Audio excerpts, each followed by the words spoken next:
All right, I think we're ready to go.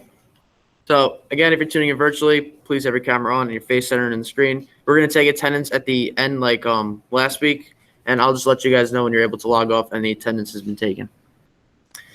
So first, the apparel pickup. If you weren't able to pick up your apparel today or last week, the week we come back, February 25th, will be the last chance you're able to pick up your apparel. If you're a virtual student, then you can have a friend come pick up your apparel for you before a meeting right after school. And if that doesn't work, like you can't get it that Thursday or your friend can't get it that Thursday, please email my student email. It's jbihar@stu.3villagecsd.org. And we can arrange a time where you can pick up that apparel order. We only have like 7 left, so there's not that many, but anyone who needs to pick up their apparel, please do so. Anyone have any questions with that? Cool. And also, when I was originally talking about the apparel a month ago, I mentioned that there would be a day each month where you can wear your apparel to school for a point and send in a picture. And that day is going to be March 4th, which is also going to be the day for Raffles for a Cause. So in order to support Raffles for a Cause and your student government pride, on March 4th, you can come to school wearing your student government apparel, and you can send a point. You can send a picture into Google Classroom. We'll put up a post for that where you can attach an image, and we'll give you a point for wearing your student government apparel. Anyone have any questions about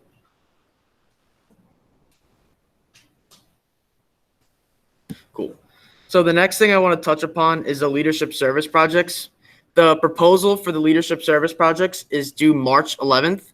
We really haven't gotten that many so far. I think we're still waiting on like 100, 120. And in order to be in good standing, you need to have your proposal in and your actual project done, completed by April 1st. So in order to be in good standing, you need to submit your project proposal by March 11th and have the project done by April 1st. We went over it a couple weeks ago, but your leadership service project could be a lot of things. It could be like a virtual fundraiser. You can do like a beach cleanup. The Nicholsons had the leadership service project of the letters to the veterans home. It can be a lot of different things. You guys want to add to that? Food drive. Yeah, if it could be a food drive, book drive, clothes drive. Helps our community. Could be in school, out of school. Yeah, it can be anything that helps our community in school or out of school. Does anyone have any questions about the leadership service project? Cool. And you also get points for doing the leadership service project. I assess it on a scale of 1 to 6, depending on how good it is. And if you submit the proposal, it's 2 points. Okay, cool. So the pen pal letters were due today. We received a bunch of letters. I think it's around like 40 or 50, which is awesome. It's way more than 40, 50 apparently. So we're going to do this again next month. We'll let you guys know when that is. And nice going with that. When we get back on February, I think it's 25th is going to be our next meeting. We're going to vote on the next Spirit Day. I'll probably ask sometime over the break. I'll probably release some kind of survey asking if anyone has any new ideas for Spirit Days, so we can have some more choices on a survey that I'll then give out where you can choose which Spirit Day you think we should have. Does anyone have any questions about that?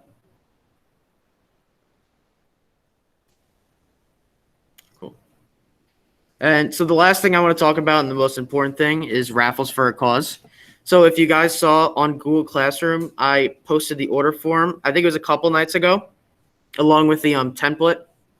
So the order form, you can print out as many order forms as you want. You can give one to your mom, dad, grandparents, friends, as many as you want. And so basically, you're going to give them the order form. They can fill it out, attach the money to the form, and you're going to collect that money back. Once you collect the money with the completed order form, you're going to send you're going to basically send a confirmation email back to them saying that we received the order and with the amount of raffles and money that was spent. I attached a template for that along with the post that I made for the order form. And the order forms will be due March 2nd because we need the order forms in 2 days before the event at least. And you also get 1 point per person that you sell to with a max of 10. So if I sell to 10 people, then I get 10 points. It's a pretty good deal, guys. This is this is basically the way we're going to be making money for this event. It's going to be the only source of fundraising money, and it's for a great cause, and you can also get points for it too. Anyone have any questions about order forms for Cooking for a Cause? I know I just threw a lot of information at you guys. If you don't want to unmute and ask, you can leave it in the chat.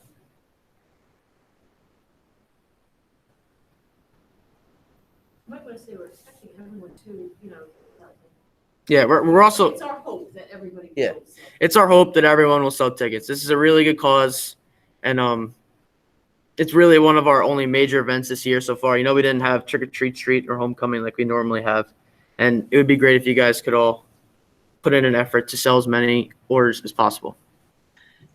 Typically, Jesse, we would find everyone in the club having some kind of responsibility for some aspect of this event, whether it would be when it's Cooking for a Cause in previous years, whether you are helping make decorations and set up the event, or you're organizing student chefs or teacher chefs, or you're cleaning up, or you're part of the entertainment crew, or you're checking people in and taking money when people are coming in at the door. So in lieu of that, since we're not having an in-person event this year, since we're not able to, we really do encourage every single member to sell as many raffle tickets as they possibly can.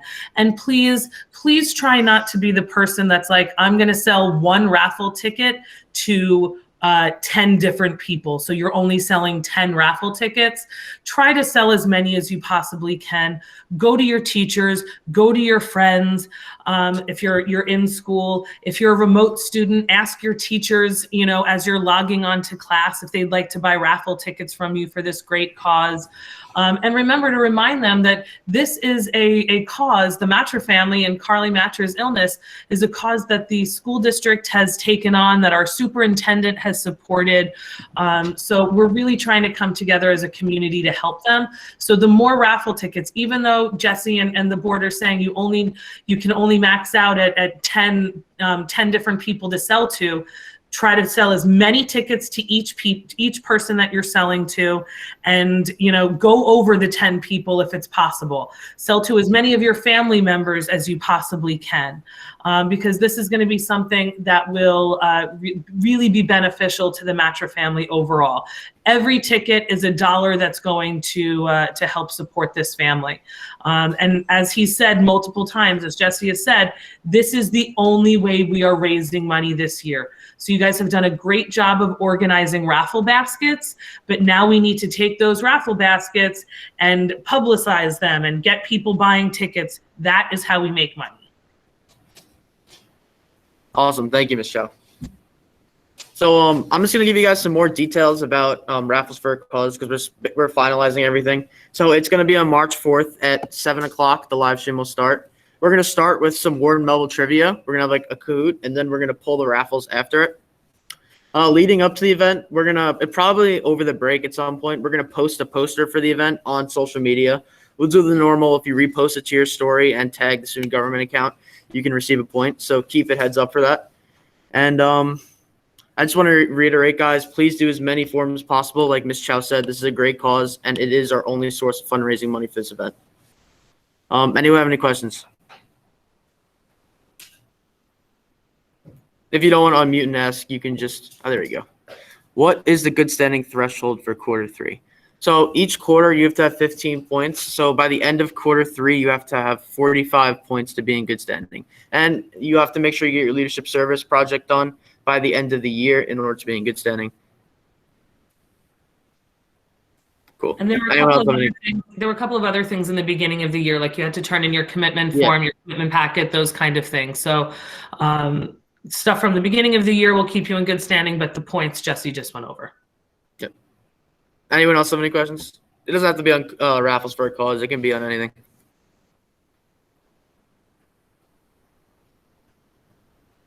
Cool. Advisors have anything on that? I'm good. All right, cool. If you guys would just stay on for the next 3 or 4 minutes while we take attendance, that'd be great. I'll let you guys know when the attendance is taken, and then you guys can log off.